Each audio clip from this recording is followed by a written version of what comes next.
Napakaraming pangyayari kaugnay dito sa ginanap na matagumpay na mga rallies noong September 21.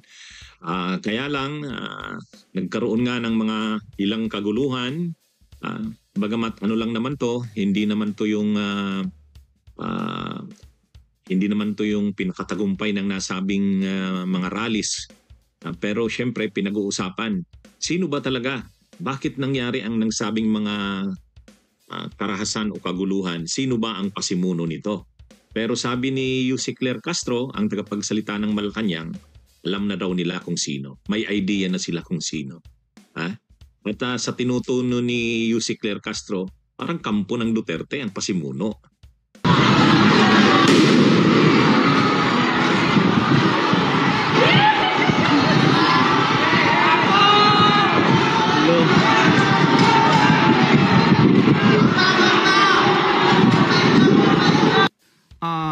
Ang gusto po ng Pangulo ay managot ang lahat na maaaring managot at lahat na maaaring sangkot sa marahas na nangyari. Iilan lamang, pero naging marahas ang ilan sa naging rally nitong linggo.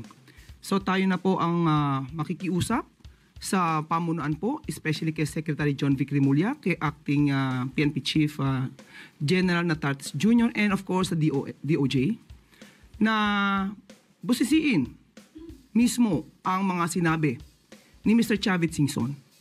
Dahil doon, inakit niya ang mga kabataan, especially high school students, college students, at karamihan dito malamang ay mga minor de edad, upang malaman nila at iniyahan ito na huwag pumasok sa eskwelahan. At habang hindi bumababa ang mga taong gusto nilang pababain.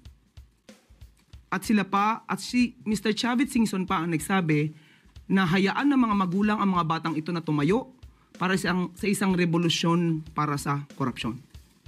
So, dapat maimbestigahan ito upang malaman kung siya ay maaari makasuhan ng inciting to sedition.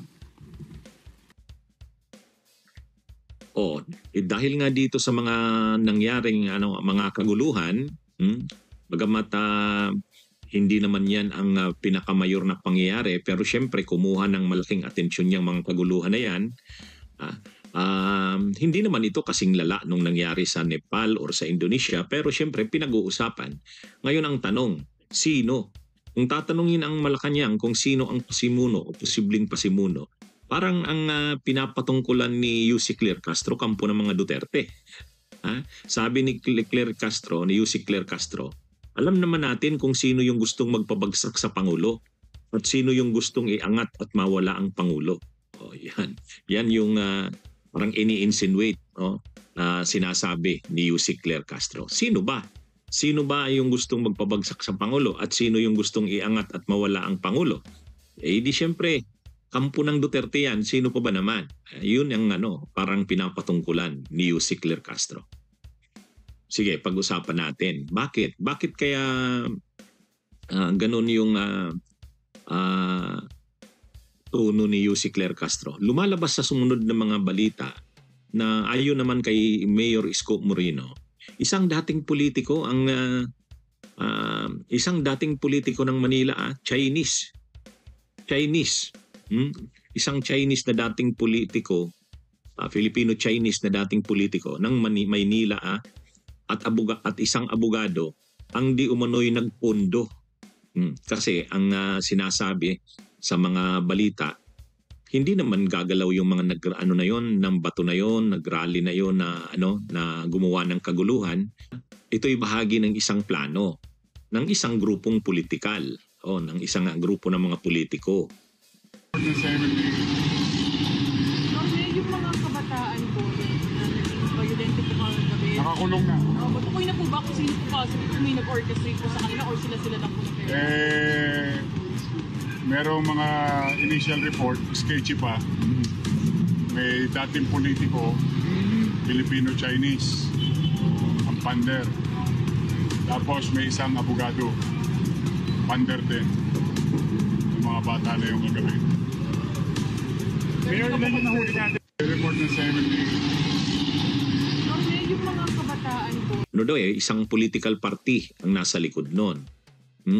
At yung political party na yon may isang leader na dating politiko na Filipino-Chinese at mayroong isang abogado, sila yung funder. Yan yung kumakalat.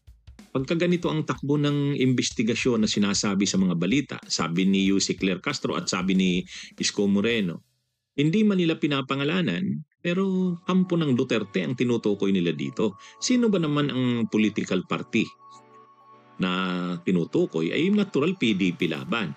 Hindi lang natin alam sino bang mga leaders ng PDP Laban na dating abogado, o hindi pala dating abogado talaga. Ang dati yung politiko. Kaya anyway, ano kasi naman talaga ito? Pagdating naman dun sa dalawang malaking grupo na nagsagawa ng rally, yung sa Luneta ang nagkilalang organizers nun, yung mga Makabayan Bloc, yung mga leftists, yung mga progresibo, na sinabayan ng iba't ibang sektor at grupo ng mamamayan. Ang pangunahin ding kasama doon sa Luneta yung mga kabataan. Pero hindi hindi sa kanila posibleng manggaling yung karahasan. Kasi yung karahasan talaga lantaran yun na anti-government, paglaban sa gobyerno. Ay malinaw naman doon sa presko ng mga nag-organize doon sa Luneta. Hindi sila mananawagan ng Marcos resign. Ang panawagan nila ay mas tungkol pa sa katiwalian. Iba yun kaysa doon sa mga nagsagawa ng karahasan. Ganon din yung sa EDSA. Hindi naman katiwalian din ang issue doon. Anyway, malalaman natin habang lumalalim ang investigasyon, sino nga ba talaga ang simuno. Pero kung pagbabasihan yung mga statements ni Yussi Claire Castro at nung statement ni Mayor Isko Moreno, kung sino ang mga initial na nakikita nilang posibleng nagpasimuno, nagpundo ng nasabing karahasan, ay kampo ng Duterte ang tinutukoy nila. Anyway, malalaman natin yan sa susunod na mga araw. Bunyog, halikan na kasama ka. Bunyog, kapag buklod ay may pag-asa. Luzon, Visayas, Mindanao, isa ang pananaw. Sa bagong Pilipinas ang bunyog isisigaw. Bunyog, bunyog.